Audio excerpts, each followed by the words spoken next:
Syekh cerita dalam salah satu ceramahnya, cerita tentang seorang dokter perempuan di Arab sana. Ada seorang anak lelaki bawa ibunya masuk ke dokter ini, subhanallah. Ibunya ini gila, anak-anak muda belum nikah, dia bawa ibunya. Nanti ibunya tersenyum sendiri, ketawa sendiri, masuk ke ruang dokter itu, mejanya dokter diputerin sama ibunya. Anaknya minta maaf ya, dok, kata dia. Sekali-kali nanti ngeliat di televisi dokter itu, ada gambarnya Ka'bah. Ibunya ngomong, nak, kau bukan nak ngomong, kamu bohong Mat, kau bohong sama ibu. Katanya mau dibawa umroh ibu, kata dia. Nanti diludahin anaknya, digigit anaknya. Nanti kerudungnya ibunya terbuka, dipasangin lagi. Itu dokter tanya sama anaknya, ini siapa? Ibu anak, kata dia. Sejak kapan dia seperti ini?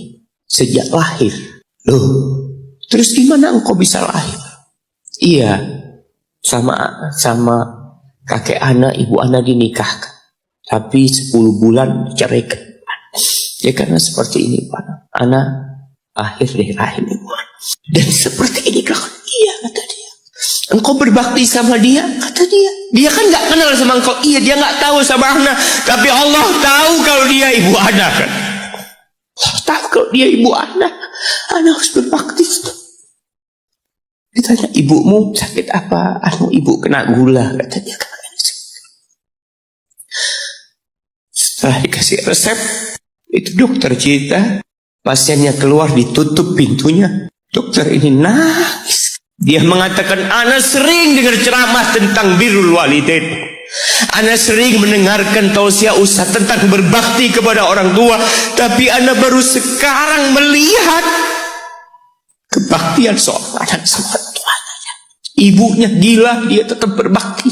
Dan dia mengatakan, iya ibu anak nggak tahu sama anak, tapi Allah tahu kalau dia ibu anak. Dan yang ngasih wasiat supaya kita berbakti sama orang tua itu Allah aja, apapun yang dilakukan orang tua kita. Apalagi ibu.